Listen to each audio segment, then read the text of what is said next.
Chair, you have a live mic. All right. We'll head over to item 11C. I think that's where we are. Yes, sir. Item 11C is a recommendation to approve the properties on January 2025 Conservation Collier active acquisition list and direct staff to pursue the projects recommended within the A category funded by the Conservation Collier Land Acquisition Fund. This item is moved from the consent agenda at Commissioner Hall's request. And we have Jamie Cook, your Director of Development Review. I always get it wrong. Let's here to present. Commissioner Hall, did you have anything specific? No, we'll listen to right. Ms. Cook. Good afternoon, Commissioners. Jamie Cook, your Development Review Director for the record. The January 2025 list consisted of 3 properties. 2 were recommended for the A list or to pursue acquisition by the Conservation Collier Land Advisory Committee. And there was 1 property that was proposed for the C list, which would mean that staff would not pursue acquiring this. The first properties are the Edwards Trust properties. This is 9 parcels consisting of 65 total acres. It does contain wetland and more upland habitats. It does expand existing conservation lands, both with Picayune Strand to the east and Hacienda Lakes and the San Marino PUD conservation lands to the west. The site is utilized by both red cockaded woodpecker and Florida panthers. However, this area is in the Transportation Management Benfield Road Extension Study area, and there is limited access. There is no vehicle access, and there is only access through an existing trail from Picayune Strand that would cross other privately owned parcels.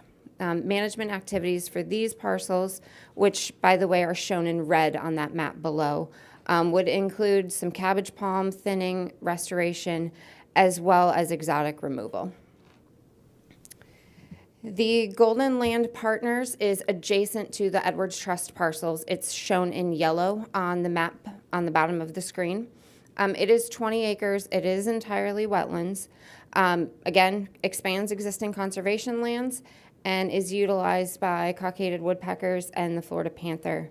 Again, this one is in the Benfield Road Extension area, and we would have the same access issues.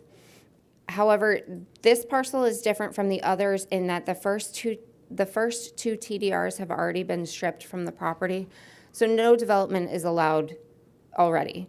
The 3rd and 4th TDRs would still be available if a restoration and maintenance plan were established, as well as conveyance through the fee simple to a state or federal agency.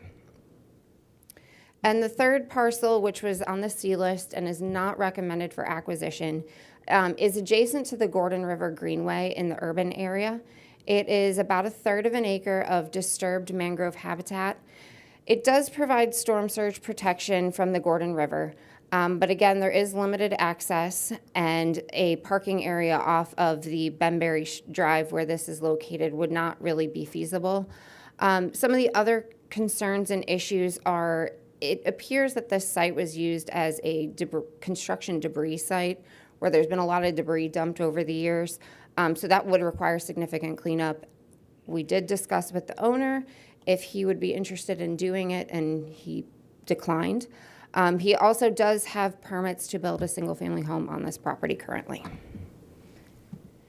So the cost to Conservation Collier, this again, the 2 projects that staff would recommend approval of total 85 acres, and the estimated value for these 2 properties is just under $500,000, with about $100,000 in initial maintenance activities. And with that, staff would recommend approval of the January 2025 active acquisition list and request that you would direct staff to pursue appraisals as well as the due diligence periods that we typically go through with any other properties. And with that, I would take any questions or comments. Commissioner Hall? Yes. Thank you, Chairman. I pulled these because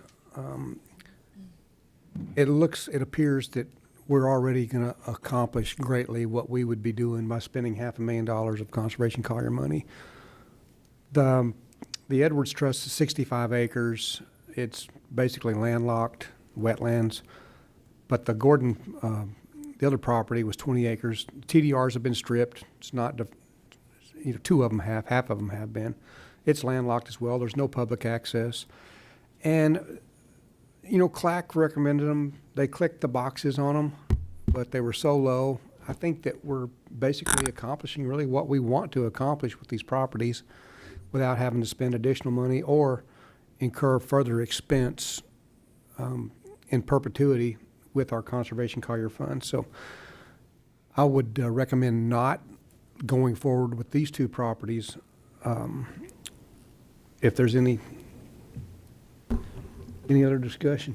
Yeah, we do have some lights lit up, and I don't know if we have any public speakers. Commissioner McDaniel? Yes, this is a technical question. I thought that to acquire the additional restoration credits, that the restoration had to be completed and the land transferred to a government agency. I didn't remember it having to be a state or federal agency. It could be county, state, or federal. Okay, Sorry. so that's all right. So we could, if we did buy this land and we did do the restoration, we could strip those credits off and have them available for future disposition. If I recall, we amended the ordinance to allow for Conservation Collier to be or Collier County to be the beneficiary of those credits. Correct. It was in the program ordinance to allow it. It hasn't been updated in the purchasing policy yet that we continued this morning. Yeah, yes, and so it wasn't addressed in the purchasing policy at all. TDRs are in the purchasing policy. Because right now, the purchasing policy resolution states that the owner has to strip the TDRs before the program buys it. The recommendation that you've made previously is that we don't strip the TDRs. So we haven't. They're still on all of the properties that we've acquired within that last year or so. But we still need to amend the growth management plan to allow Conservation Collier to then sell those credits. Okay, to receive them. So the correction then for my brain is we still have the capacity to develop the TDRs and strip them for the benefit of Collier County / Conservation Collier. Yes. Okay. We have a couple registered speakers. We have one, sir. Brad Cornell. Good afternoon. I can't believe he didn't chime in a while ago. Good afternoon, Mr. Chair and Commissioners. I'm Brad Cornell, and I'm here on behalf of Audubon, Florida and Audubon Western Everglades. So Audubon strongly supports the staff recommendation and the CLAC recommendation to approve this active acquisition list from January. This is, I remember the review and the ranking that they did. And I want to flag, so these are really an important opportunity to complement and add to the Picayune Strand State Forest, which is an amazing resource. It's the western half of the CERT project, the Everglades Restoration Project, which is South Golden Gate Estates. This is the South Bell Mead, part of the Picayune Strand State Forest. Important panther habitat, red cockaded woodpecker habitat, watershed for Rookery Bay. Really important for all kinds of Collier County interests. To the question about restoration, the problem with the restoration is that you only will get that if the landowner does that by stripping the third and fourth credits, and they're disincentivized to do that because restoration is very expensive. So that's why you often see the first two credits in the Rural Fringe Mixed Use District. They strip those two credits off and sell those, but they don't do the third and fourth because restoration is tough. And also donation is tough because many of the agencies don't want to take it because it comes with a land management obligation. And so if that's the advantage, Commissioner Hall, if you want to have restoration of these parcels, you're going to have to acquire it or change the policies to incentivize the landowner to restore it. Otherwise, you're going to end up with a lot of cabbage palms that are a fire risk that kill pines, that destroy habitat. So restoration is important. The only way you're going to get that done is by acquiring it yourself and working out something that way. And then you would have those TDR credits to discuss what the eventual fate of those is. Otherwise, it's not going to happen. So that would be an important reason to buy these. Thank you.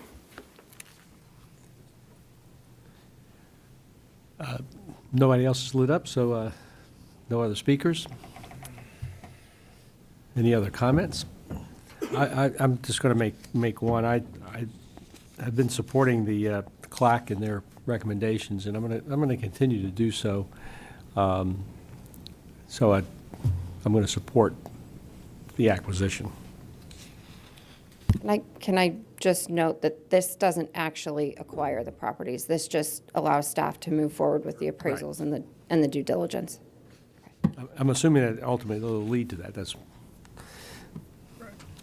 Can you go back to a slide that had the dollar figures on it? Sure. Real quick?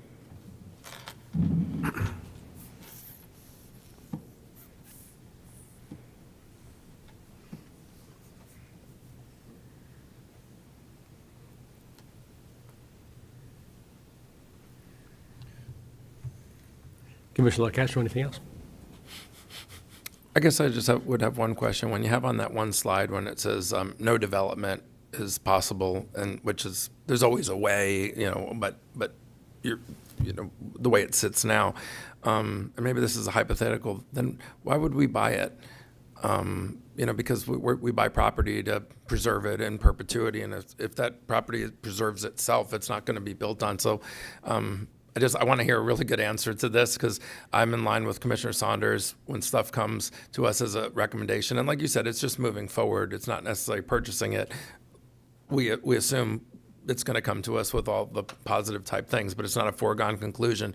But if it's a piece of property that's not buildable, and I realize the TDRs and all that and how we can manipulate that, but what would be the reason for acquiring it if it seems like the land already preserves itself if we don't spend the money?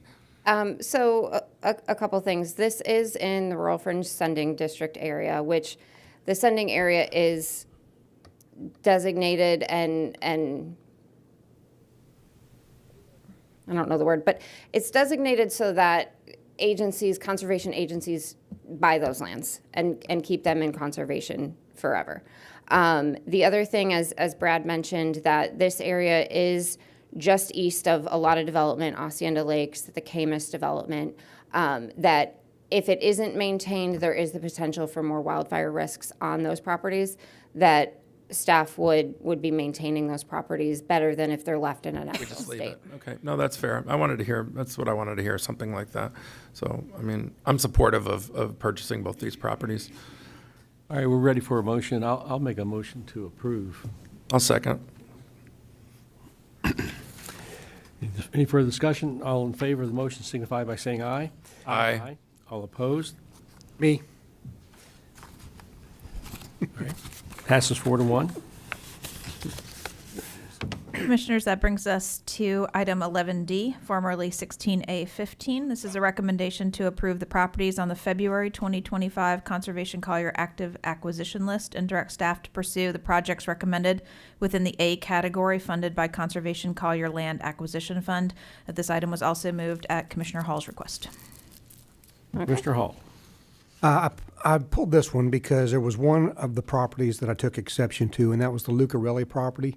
If you take a look at the top picture right there, that's 5 acres that are right in the middle of urban land. And to spend $2.5 million on that piece of property to put it in conservation, I didn't see the value of it. I didn't see what the purpose of it was. There's a large code case with exotics already existing on the property. And for $2.5 million, this is basically an exit strategy for these owners. They have no other thing that they can do with it. They have talked about selling it and remediating the exotics and fixing the code case and selling it to a developer, which in that case would be the obvious thing because it's surrounded. And I just didn't see the value of it, including this on an A list, for us to come back and say, no, this is not worth it in the end. So that's why I pulled it.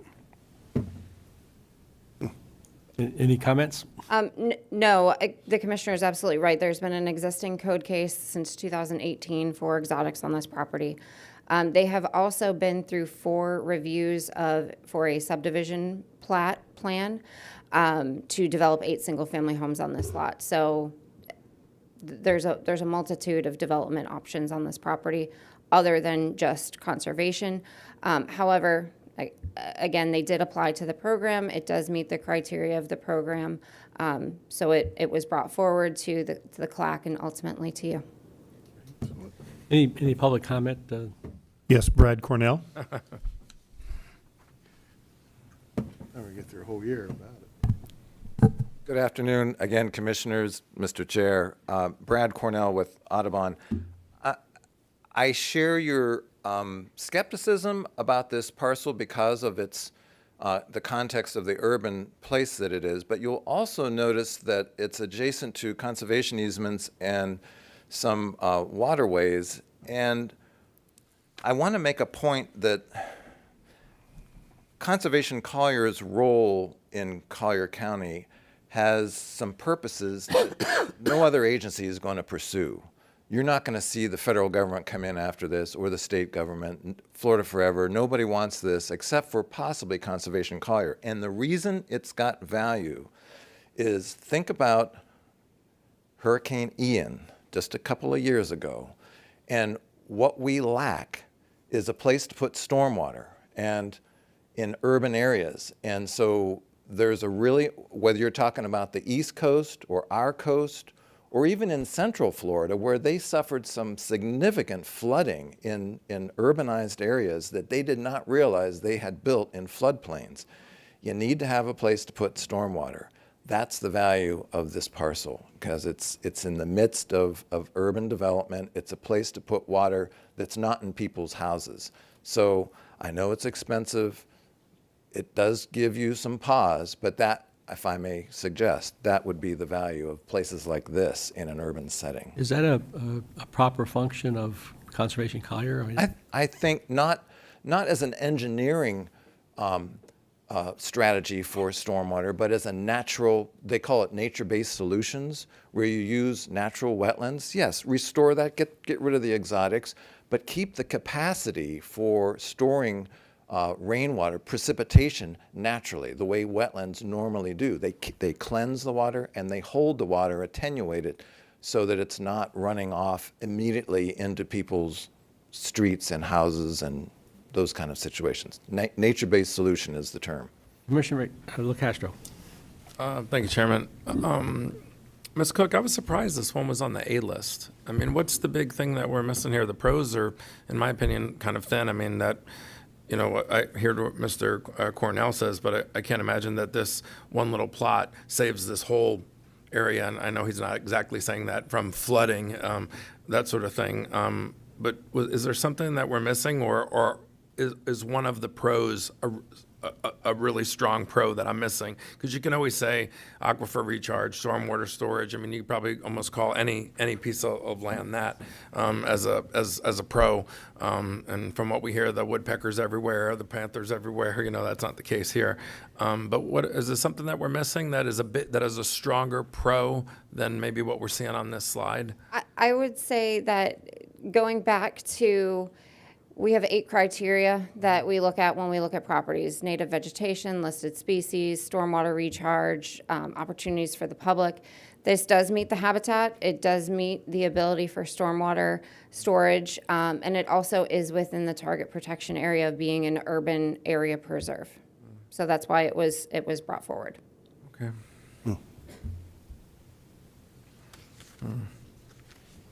All right.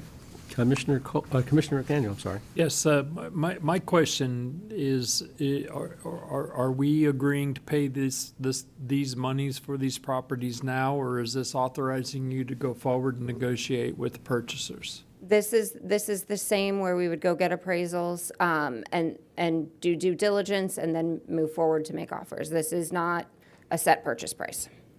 And then maybe with Mr. French standing behind you, it was mentioned that there were code enforcement liens that are out here on this property. What happens to those? So they have not actually gone to hearing yet. If the county were to buy it before it would be resolved, which I'll have no opinion on, then everything would disappear and it would be up to Conservation Collier to mitigate. Conservation Collier staff would highly recommend that be addressed and that code case closed before an actual closing date. And the code case has to do with exotic removal? Yes, sir. Commissioner, for the record, Jamie French, your department head for growth management and community development. This has actually appeared before your special magistrate on numerous occasions, and Mr. Lucarelli has asked for continuances, which he has been granted. He's made obligations to your hearing examiner, to your special magistrate, that this would be cleaned up, as well as obligations to the community, and that's why this continuance. Some of those have been hiring staff, getting an engineer, which he has come back and he has given reports to Mr. Neal. Although it's not discussed and it's not identified within your Conservation Collier ordinance purchasing policy, one consideration that we might ask is that you give if the board were to move forward with this property, that he would have to satisfy all the code issues, which would be the removal of the exotics. Otherwise, if this remains, that code case transfers over to the county.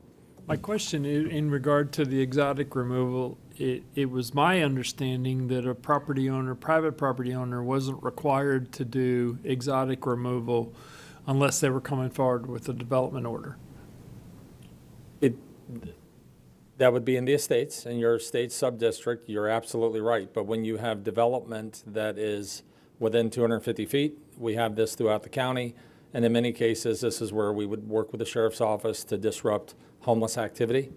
I would point to Texas Tony's just down the road where they endured that, and that's the code we used. And that's where your exotic ordinance does help with law enforcement and help keep the quiet enjoyment of communities to keep that type out of there. And so this was a legitimate code case that was called in. There's been obligations made by this property owner, and apparently unbeknownst, I would imagine, to code enforcement, he has chosen a path to have this property nominated for a Conservation Collier purchase. We do think that there's adequate benefit. It does meet the criteria of stormwater recharge, as Mr. Cornell said.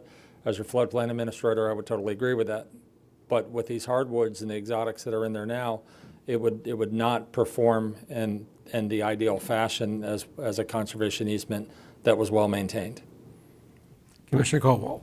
Thank you, Chairman. Some of my questions got answered to your questions already, but I'm just trying to figure out exactly where this is along Lockley Road. What is that community that it's Sir, it's part of Willoughby Acres. This is Airport Road right here. Or, I'm sorry, No, it can't be Livingston Airport. and Immokalee, and then this is Willoughby Acres. Okay. So I know there was mention of Hurricane Ian, so I don't believe we had any flooding. Did we have flooding in that community during Hurricane Ian? Not that I'm aware of. That I'm aware of either. Is it in the A zone? You know? Top of your head? It is not within an A zone. It would That's be in the AH for Can we- ponding. This isn't Willoughby Acres. Huh? It's Palm River, isn't it? It's off of Erie Drive. Off of Erie. Oh, in the back of Willoughby. Okay. That's in the Yes. back it will be, yeah. All right. I was just curious, I was just, because I'm just trying to figure out how would the water, because I assume they have a stormwater plan in the community already. It takes their stormwater. How would the water make itself to this isolated piece of woods within a community to help the community somehow? The natural attenuation of that area, it is an AH, so it's going to be subject to ponding. It would not be subject to either riverine or coastal surge. Commissioner Hall. I was going to make a motion to approve on the A list all of the properties with the exception of this one. Commissioner Castro. Thank you, sir. Would an appropriate course of action, like you said, we're voting to move forward and get appraisals and things like that, but because this one is unique, it has, you said liens against it, right? No liens. What is it? imposed What was yet. the issue? There's an existing code case that Oh, the the code property case. owner has continued to request continuances. So we have that, and then we have the removal of exotics, and so I'm never a huge supporter of creating extra work for you all, but also I'm not a supporter of holding up something to give us more information, and I don't think this is, we're not launching the space shuttle here. You're going to do a real estate assessment and come back to us with some information. Would it be appropriate to move forward, but then the only way I would vote on this would be if you came back with the appraisal and we went to the owner and made an offer that would say, you have to clear the exotics, you gotta, clear the code case and all those things. And then if they said no, I don't know that I would spend $2.5 million for this piece of property, but we couldn't. Could we make that offer now to the person? And I think that answer is no. We have to move forward first with an appraisal and all that, and then negotiate with the landowner, correct? I mean, that's the right course of action. Correct. Staff would recommend that if that were your decision, that it would be subject to resolution of the existing code case. Yeah, I mean, that's the only way I think that I would support it. I would say bring us back some of the information, then let's see if we can, negotiate aggressively and not take all the liability for the exotics and the code case and all that, and have that, jump on the county, if that's an option. So I'm just trying to throw out some things here without totally killing it, but I certainly wouldn't want to take up all the extra expense. I don't think it's that valuable of a piece of property, but. Commissioner McDaniel. Yeah, just one little point. This said, and Commissioner Kowal, this is all part of the Palm River watershed, and it did receive extensive flooding during the Ian event and the Irma event, because we had issues getting water out from the Irma event with Palm River and the Weir system. So this, if you look at the aerial photo, the big aerial photo of this, that little creek bed that goes up along the north end here is the extension of Palm River's basin all the way up through. So The other option, Commissioner, and we didn't discuss it earlier, but would be to put this property on the B list, which would mean that staff would reevaluate it within a year, and re-rank it and bring it back to you. We could see if we put it on the B list, we could see if they've made any resolution towards the code case. If not, we may have a different overall ranking. Well, I guess the only problem with that, if there is a problem, is that the property could be sold for development between now and the time that the B list is evaluated, but that's. Absolutely, but it's been going through a subdivision plat review for a couple of years anyway. Commissioner McDaniel. Well, and that was my question is, what is our benefit for belaying this?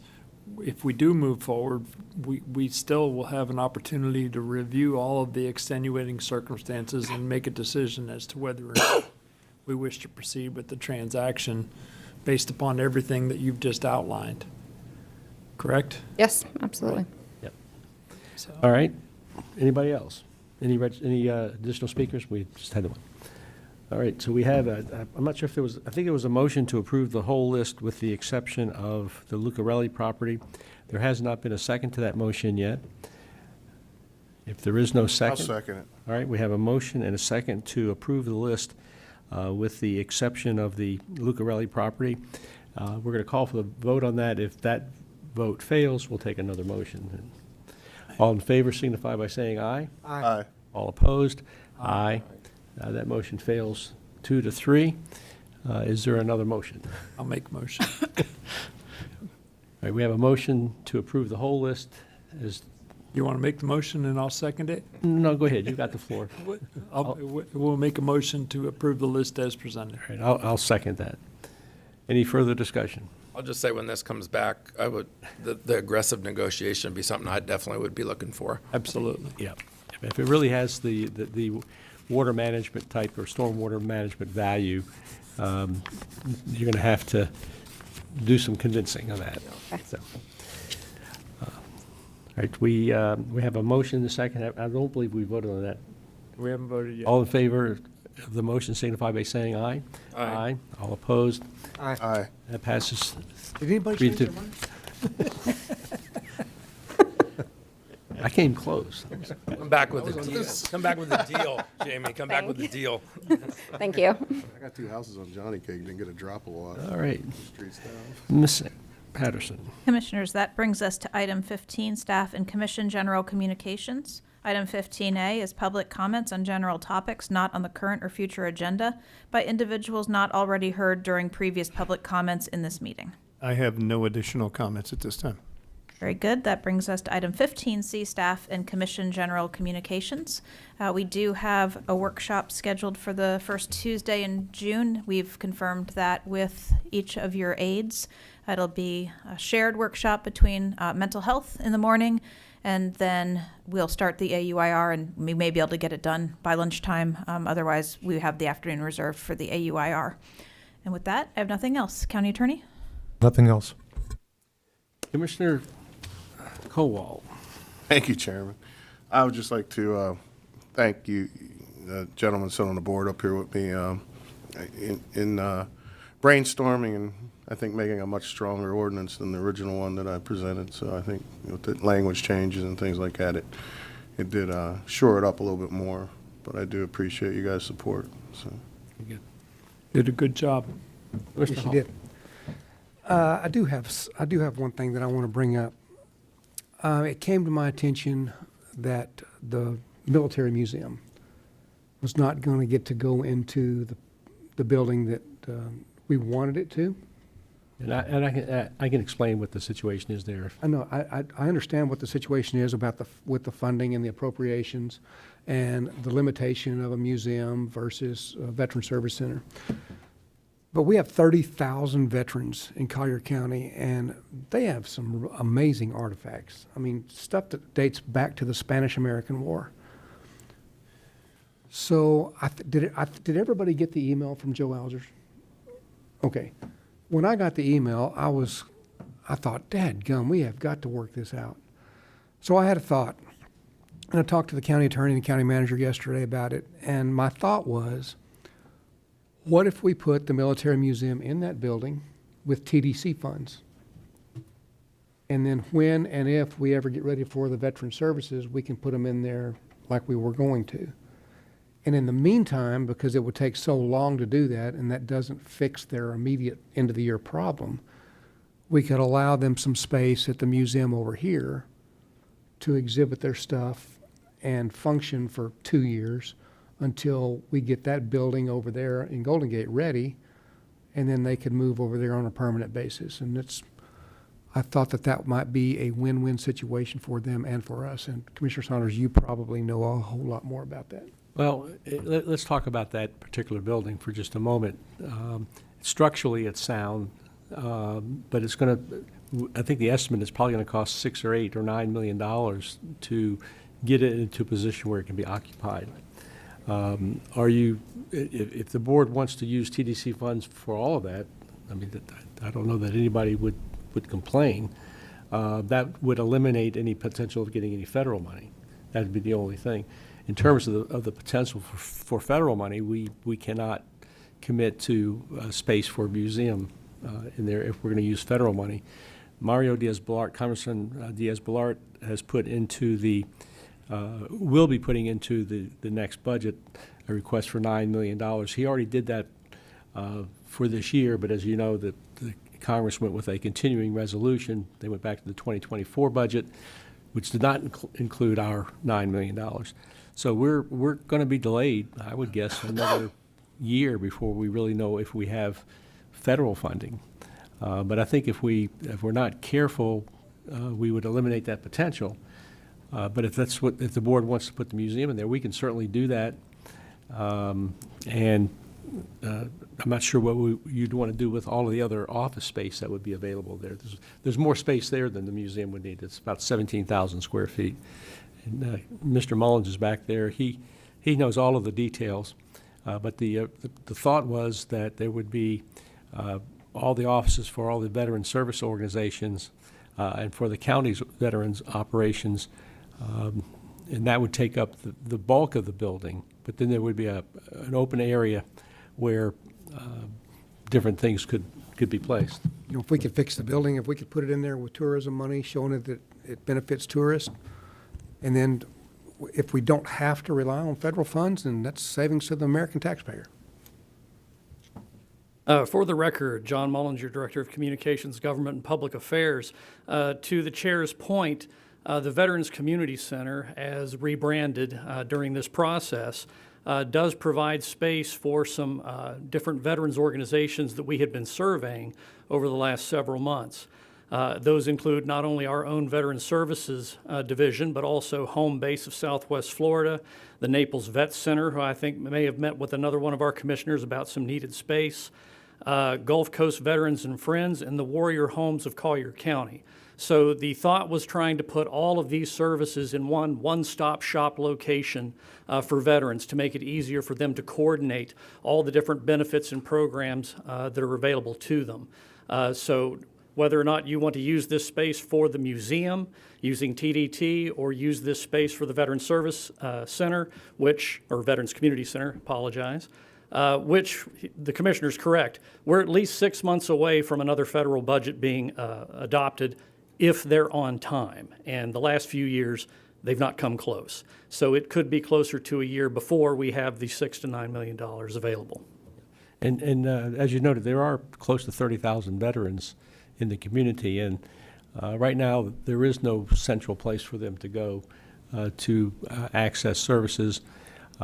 With the nursing home there would be a veteran service officer at the Veterans Community Center, and then there'd be other services available. So that was sort of the idea, was to have this campus where we could have everything. The hope was that we could have a museum there, sort of in the center, and but that became a bit complicated. That's the Appropriations Subcommittee rules. This is community project funding, otherwise known as earmarks. It's legislatively directed spending. And the subcommittee sets the rules, which is what preclude museums from being a part of it because it's not considered economic development. What we could do, and I apologize, I'll go down the list here. What we could do is use TDC funds for the portion of this building that would be used for the museum, which would not be the entire building, and then use general revenue of the county to finish off the building for those veterans organizations. Because there's about 17,000 square feet. I think the museum probably needs 7,000 or 8,000 maximum, maybe a little less.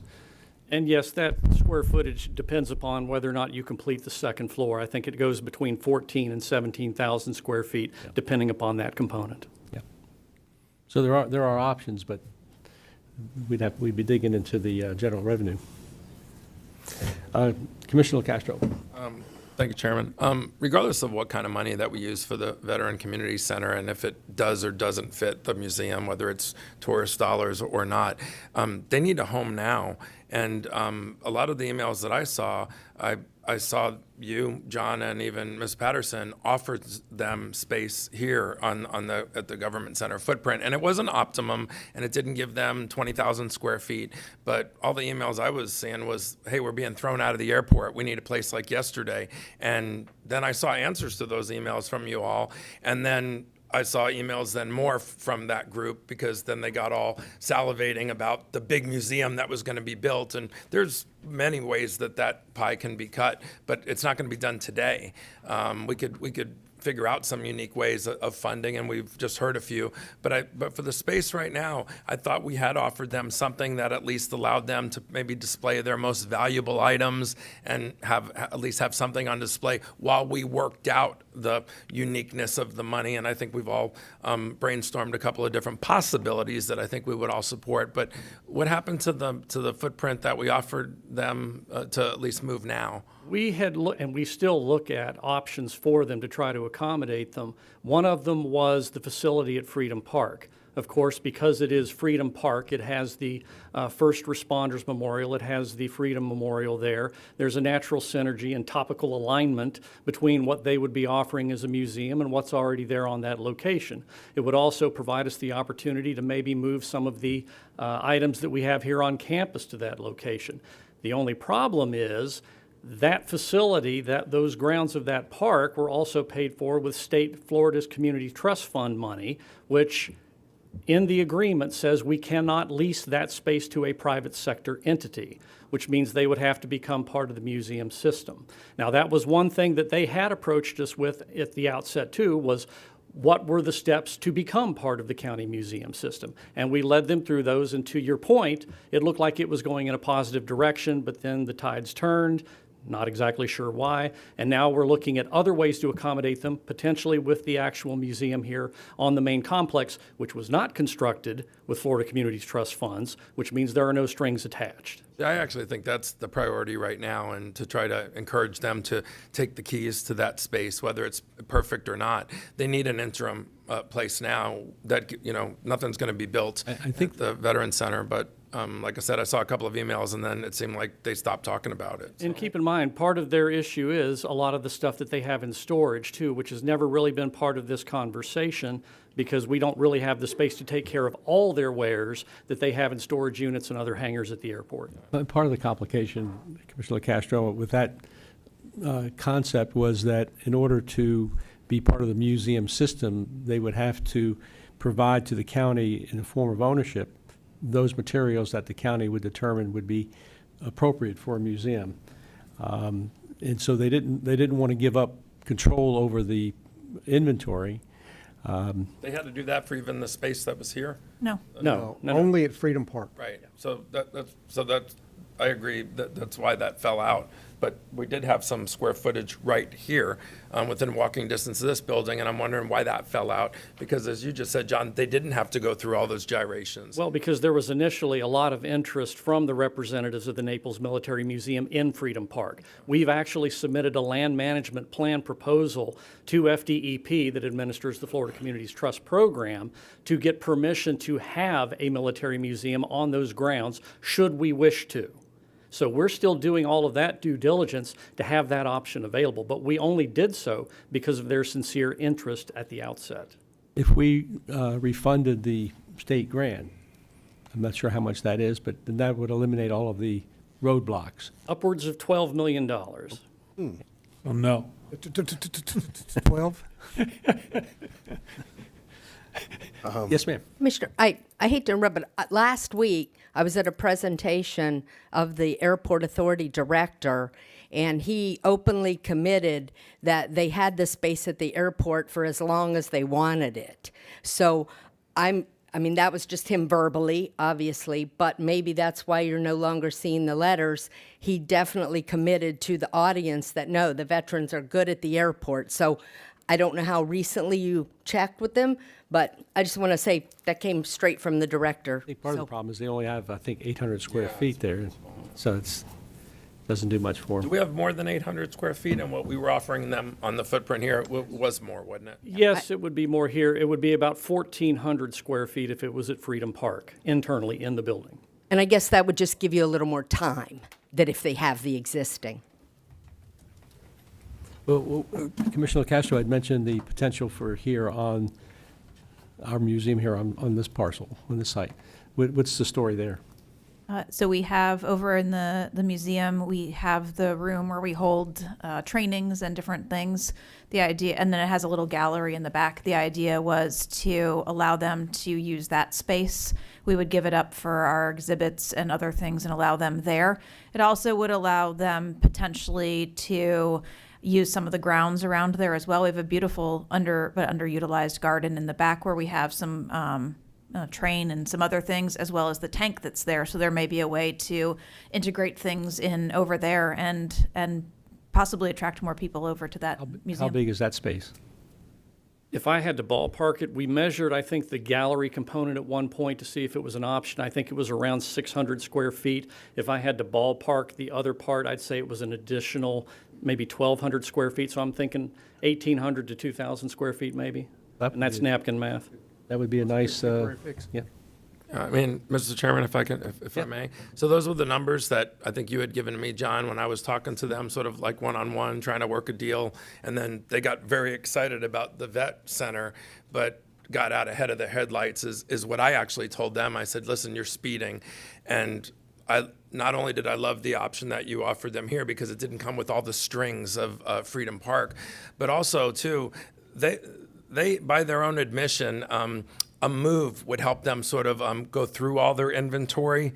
And one of the things that I told them is, look, and what our clerk of court said might be true, and or it is true. She heard it, but that's not anything that I've seen, in writing. But it's still not a permanent home for them. And I think at least putting them here. And I said the same thing. I thought I'd put them in a more visible place.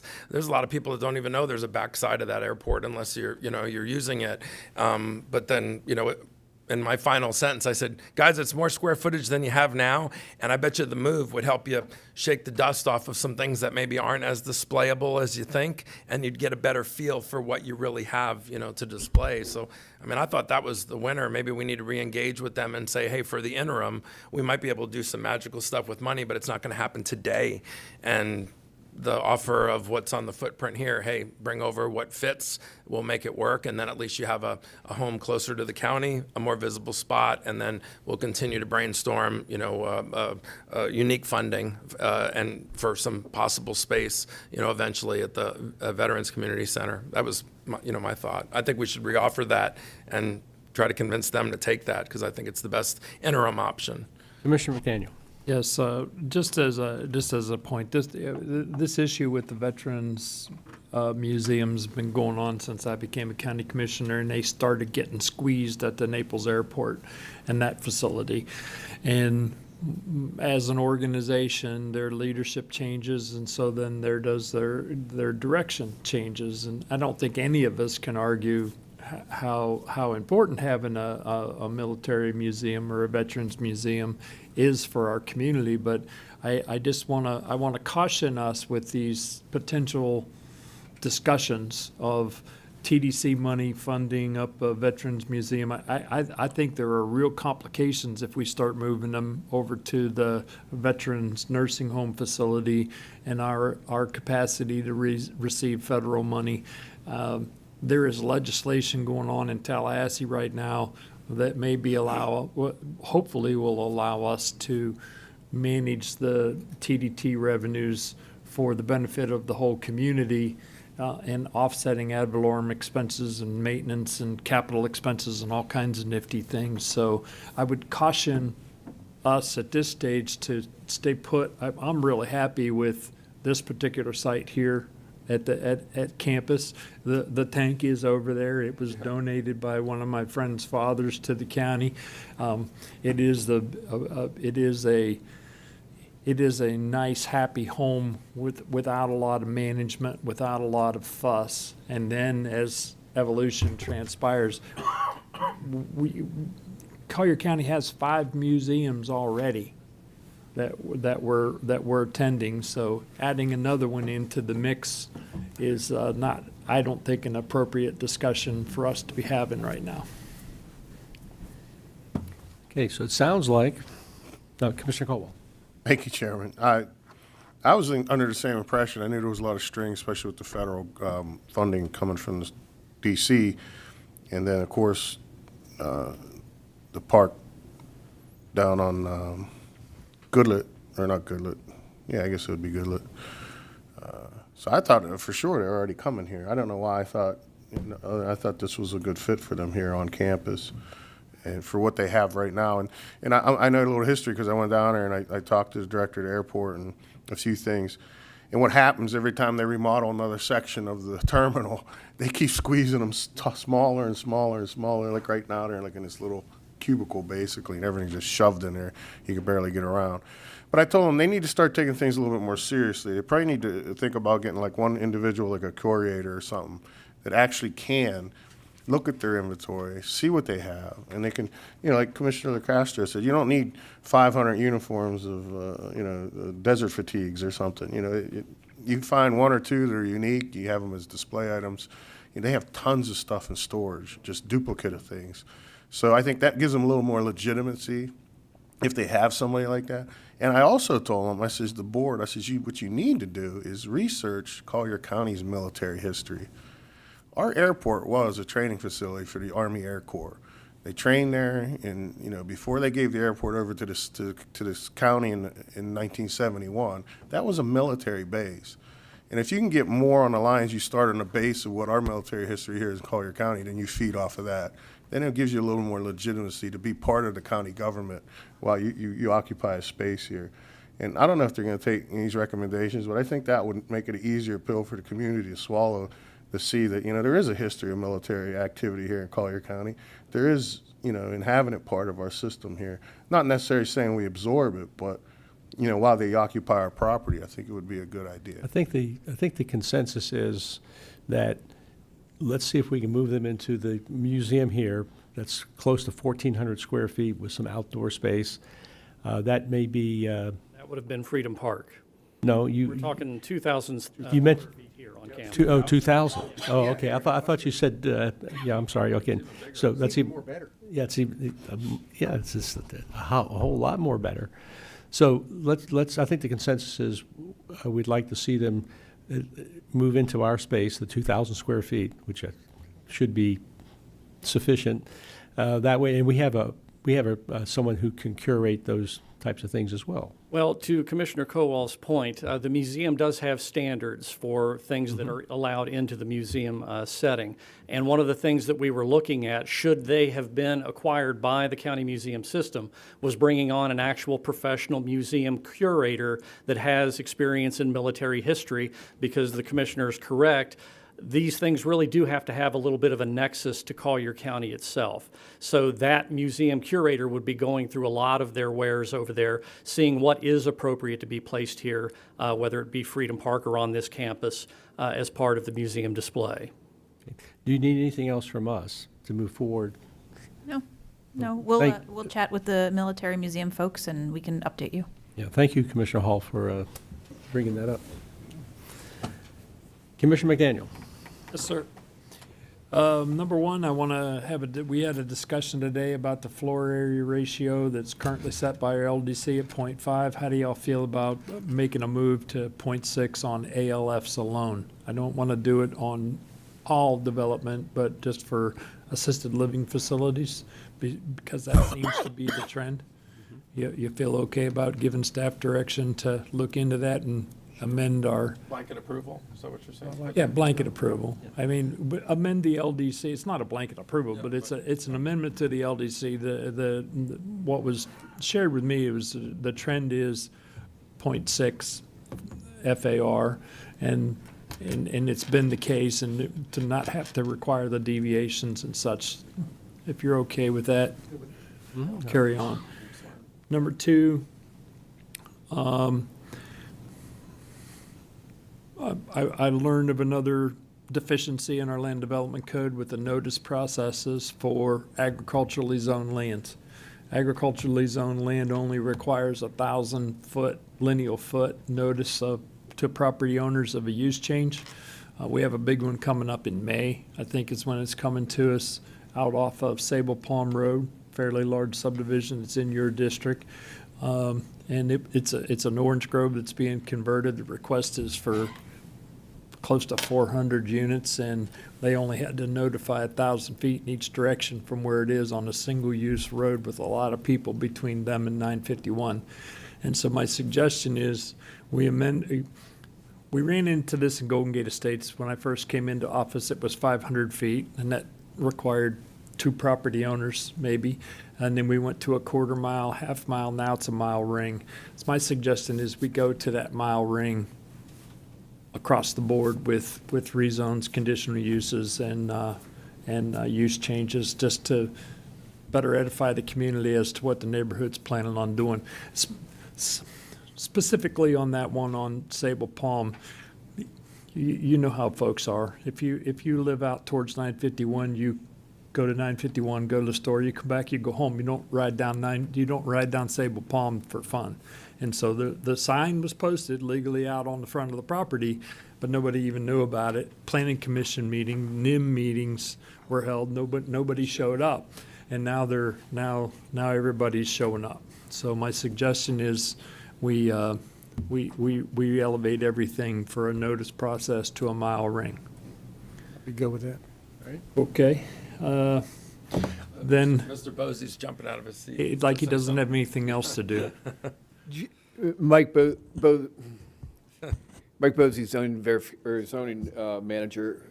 Just to clarify, agriculture, you're not talking about a mile for the urbanized area. You're talking an agriculturally zoned property that you want to increase it from 1,000 feet to a mile, correct? Specifically on agriculture, but I wouldn't be opposed to all rezoning requests. In the urbanized, just as a heads up, in the urbanized area, you're talking thousands within a mile of some of these locations, especially within the coastal area. I'm not suggesting, specifically for ag lands. Okay.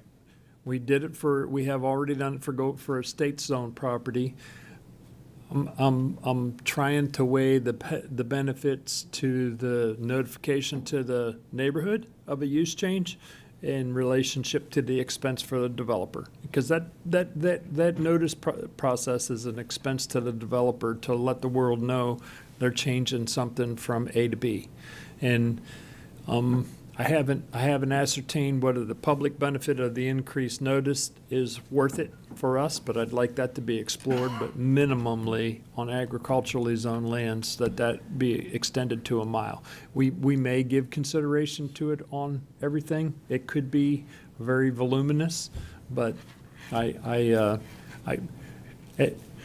here again, you aren't always negatively impacted, or you aren't always impacted by somebody that's on a past you with a use change until you happen to go down that road. I mean, I totally agree. I got a 7-acre ag ask coming up in Pine Ridge Estates. And 1,000 feet is going to reach one neighbor. Right. And so for ag specifically, I want to go to the mile ring similarly to what we've done in the estates. And then we can debate, talk, hear from the community as to whether the entire county needs to go to a mile ring or not. At the end of the day, it's government of and by and for the people, and it's letting the folks know what's in fact happening in the area. All right. And I'm not in opposition to that, so. There is another LDC amendment coming forward. From my understanding, the current land development code allows for an unlimited amount of commercial vehicles to be utilized at a residence, if I'm not mistaken. The code of laws is where we have commercial vehicle restrictions, and it does not have a number. It only has conditions towards how commercial vehicles could be stored on residentially zoned properties. But it doesn't have a specific number, and it does not apply to the estate's properties. So therefore, then, there is no limit on commercial vehicles in the estates or on a residential piece of property. I would like to, I understand that that's up for review, and that my suggestion is that it be limited to one in the estates as well as residential. In residential, you're allowed to it, but it has to meet certain conditions. Has to be screened. Has to be an enclosure. If it's a truck for a temporary duration, it can only be for a short period of time.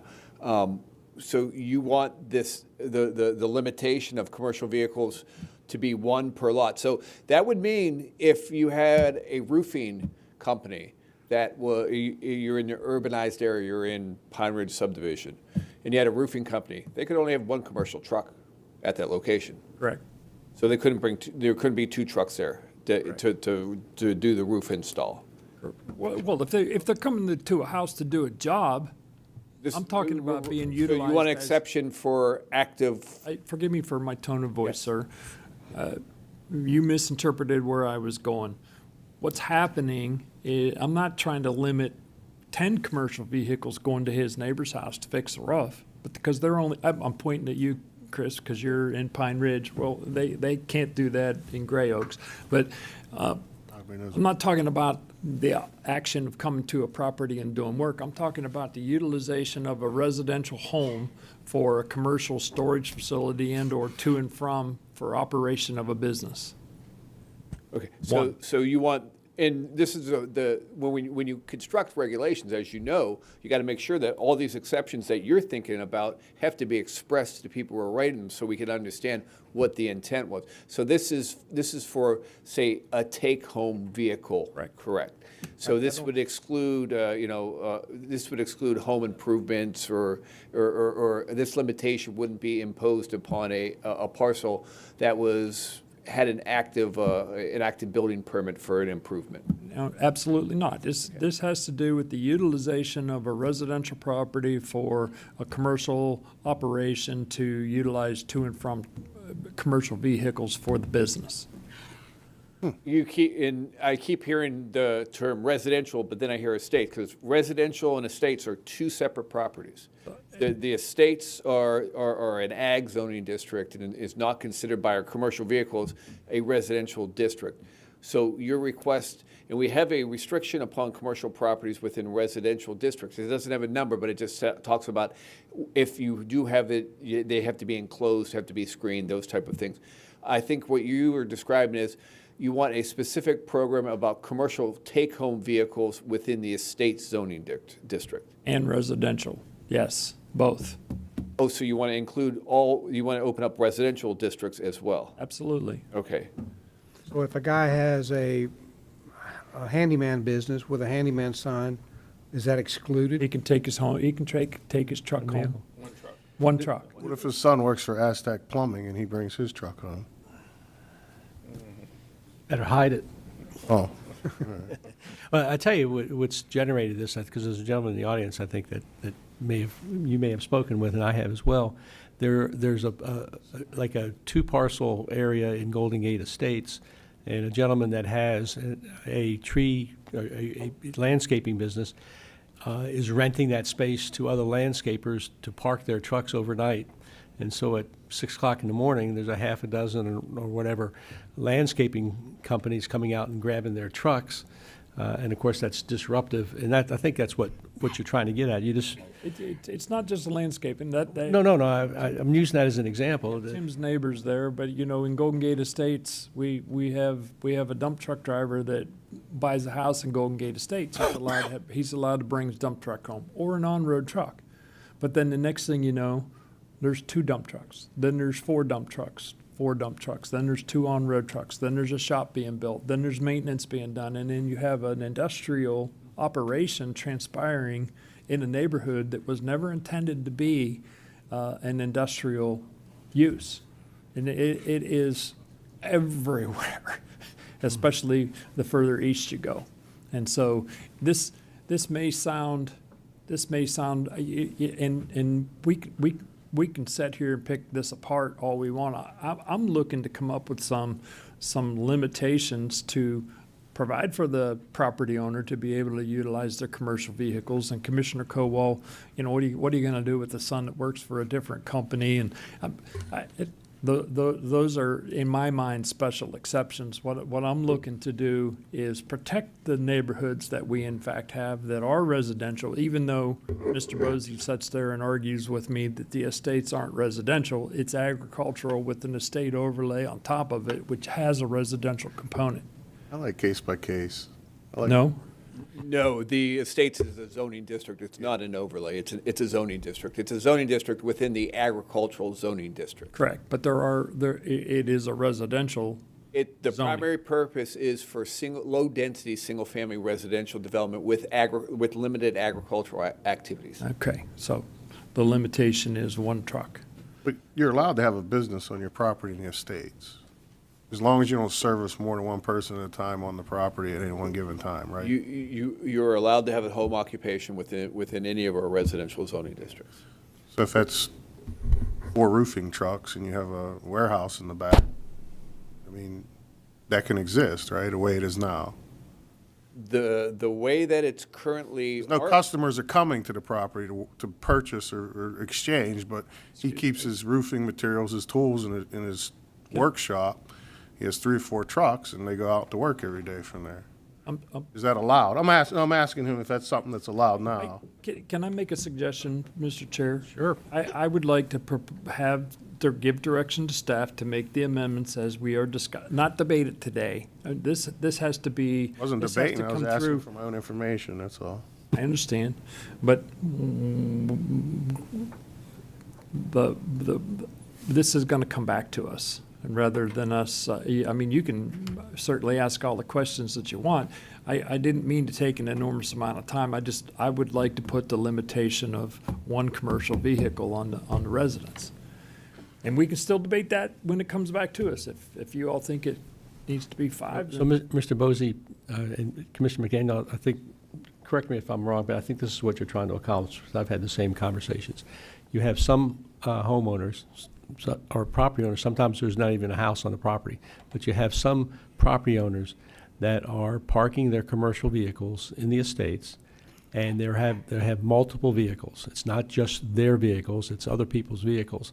And so there's got to be a way to control that. The one gentleman I spoke to talked about a half a dozen or more landscape companies that are paying to park their vehicles on somebody's property and picking them up in the morning and bringing them back in the afternoon. And that's creating tremendous havoc. Commissioner McDaniel is talking about a broader situation than that, but that's the problem we're trying to address. How to protect the communities from having commercial vehicles parked on their property. One vehicle is what Commissioner McDaniel has recommended. Maybe it's 2, but whatever, you'd come back with some solutions to that problem. You could include a gross weight limitation on that. That way it eliminates pickups, but it includes the dump trucks and So there's a way. There's got to be a way to at least to address that. Just trucks, And just to provide for a little bit more complication, though, there's 2 different issues we're talking about. Your home occupations allowances within the states for the number of trucks associated with that. That's one thing. The amount, just an individual taking their landscaping or taking their plumbing truck home with them, that's a different issue. That's not a home occupation. That's an individual who works for a plumbing company that takes their plumbing truck home with them. From what I'm understanding, we would like to limit that individual to one commercial vehicle per estate's lot as allowance. With some other conditions we talked about, screening of those vehicles from the right-of-way or from neighbors. Is that something that this Board of County Commissioners would be interested in as well, or do you just want us to come back and then you guys can sort through it? Come back. I mean, as Commissioner McDaniel said, we're not trying to debate this. It just wants to get the ball rolling on trying to control that problem. Because again, it's prolific throughout Golden Gate Estates, and the problem with the buffering aspect, Mike, is what's satisfactory to us for buffering isn't satisfactory to you when there's a dump truck firing up at 3 o'clock in the morning and running for 2 hours before he hits the road and runs all day long. Those guys crank those motors early on and let them run for some time, and that's not really a sufficient buffer. How do you mitigate those things? So those are all things that we can have discussions about. Mr. Chair, if I might, I think a couple of you referenced the gentleman in the audience. I know we don't normally take speakers here. He did submit a slip. Did you want to hear from him, or are you good? Well, did he want to speak on the? He wanted to speak during commissioner comments. Yeah, okay. And I gleaned that this is the item. We missed him. Come on up. He sat out there all afternoon. He indicated this item and not 15A, and I was. Oh, okay. I do have one more thing after we're done with Tim. Good afternoon. Tim Maloney for the record. John Q. Citizen for everybody else. John Q. We appreciate and we want to express our gratitude for potentially taking the steps forward by staff and commissioners to address this. And whether I'm in an ag district with the estate zoning, or you can call me whatever you want, but I've lived in the estates for my entire adult life, and we have a big problem. And these operations that they're trying to convert the estates into more commercial activity, and mostly, Mike pointed it out, when you read the purpose and intent of the estates, it never intended to be a lay-down area for commercial activity. It never really mentions commercial parking for commercial vehicles. It's low-density residences, and that's where we live. So these are our homes, and I think if we go unchecked, we're going to lose the entire estates. I mean, you're talking about 177 square miles of neighborhood here, and it's already out of hand. I think COVID, and I think the home occupation statute that's been abused and distorted has probably added to the problem. But we need to get a handle on this, and we really, really would appreciate addressing this. I'm hoping, obviously we're hoping for one. That would be, I guess, from my standpoint, if it truly is unlimited, which I'm on the fence about that. I mean, I'm not sure that's been proven to me. But if we go from unlimited to one, that's a boon. But if we're at one, we should stay at one. And if we're at unlimited and we're not at one and we go to two, well, we could probably live with that. But our experience is right now 5 to 7 rigs, 5:30 in the morning. And I've shown the video to a couple of the commissioners, and I just don't think it belongs here. We have a son who's got a future here too. I may not have, too many years left living in the estates. Who knows? But I mean, my son's 30 years old, and what's going to be left for these young guys that, people that choose to live out here? So. That's the goal. Thank you for for listening. Thank you. Mr. Daniel, you had. It's being abused. There's no argument that it's being abused. How we ultimately get there, I'm the first one to argue for property rights, for you to utilize your property as you see fit. But you also have the responsibility with those property rights to not negatively impact your neighbors, period.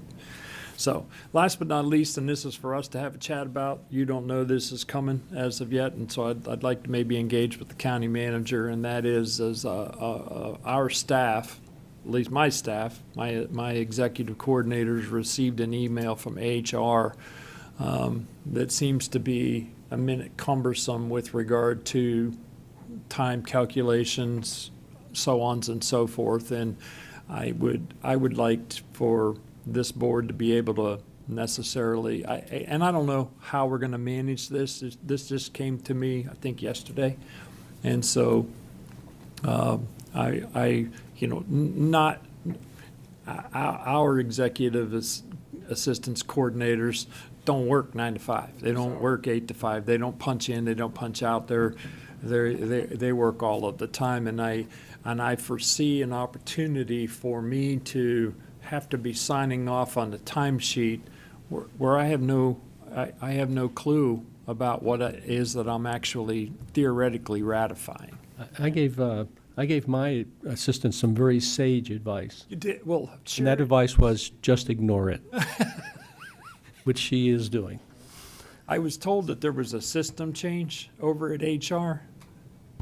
This has to do with the SAP upgrades, and this is something that we've been wrestling with as well. So that's SAP stands for? that's our financial system and time, and so it's a timekeeping issue as well. So it's something we've been wrestling with because we have a lot of people that don't work a traditional work schedule. If you think about people that work shift, think about people that work like EMS 24 hours on and 48 hours off. So we can chat about it and see what solutions we can come up with. We knew that there was going to be some bumps over some of this, and we've been working through it as we go along.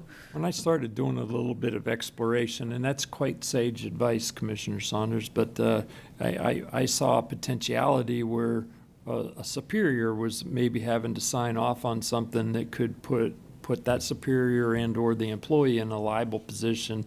We don't need to do that. No, sir. That's all I have. Mr. LoCastro. Mine should be fast compared to that. First of all, I didn't hear any debating or arguing. It was good, healthy exchange, is what I heard. I'll just add one little thing though on the executive assistants. I just think everybody who works behind this wall is very unique. Like you said, Amy, there's other unique positions, but you can sort of count their hours. The 5 of us and the 5 of them are salaried employees, and sometimes they're working all day Saturday and Sunday, and then other days, So when I read it, I didn't tell her to ignore it, but I read it and I said, I don't think that you should have gotten this because it doesn't seem like it applies to you. But like you said, you'll work it out. Just a couple of quick comments. Just a healthy reminder that there were some DAS homework assignments that we talked about here, so just want to make sure those don't get forgotten. I really also want to thank Commissioner Kowal for his sense of urgency, pushing forward, the e-bike ordinance, and then we'll all see in our inboxes, if you haven't seen already, Mr. Klotzkow's office has already quick-turned it with the changes. The only thing that I would say is let's really now get that ordinance out there. None of us are e-bike experts, and I actually talked to somebody on Marco who's probably one of my biggest e-bike riders, and I know that when I show him that ordinance, and it's a very professional person, that I know I'm going to get some feedback where he's going to say, you might have a couple of holes here. So we got to just be open to that. I know none of us are going to shoot it out and go, here's the law, this is it. It might be draft number 5 and draft 6 could be coming. So we all just obviously need to be open to that. And then Dan, I'm going to send it to the city of Marco. I don't know if you need to send it to the city of Naples, but the last time I compared, notes with the city of Marco, they said, we're not waiting on the county, we're going to do our own thing. And we obviously have something out now, so hopefully they can do their own thing, but I'd like to see some cohesion. So I'll be very impressed if they say, wow, we like that as a start, and we have something that's very similar.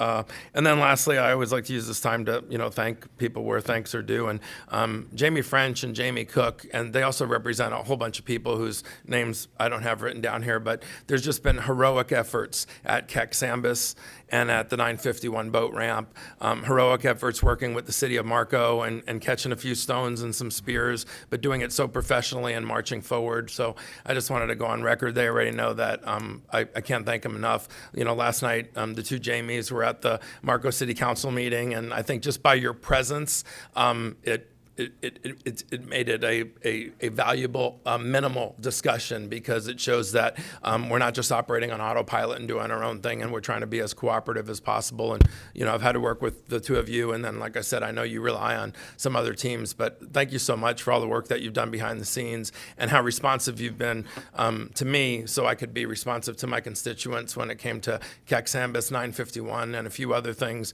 And lastly, I'll just say to Mr. French, and I think we've all been attending the FC Naples soccer games, Game 1 was a little bit of fiasco, as we were sort of learning a few things.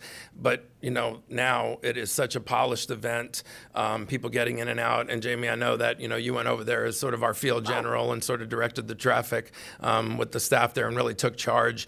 And you can tell not only aesthetically, but logistically how different it is now and how much of a big impact you made. And people just sing your praises over there from the staff, from the FC Naples staff to Adrian's staff as well, that how valuable your leadership was over there. So thank you. It's noticed and appreciated. Okay. I think I'm going to tag on to that discussion for just a moment. I was at the soccer match, the FC soccer match this past Saturday. I've been to 2 other ones. And it was good seeing other county folks there, other commissioners there. I think it's important, if a commissioner hasn't been to one of those games, I think it's important to go to one.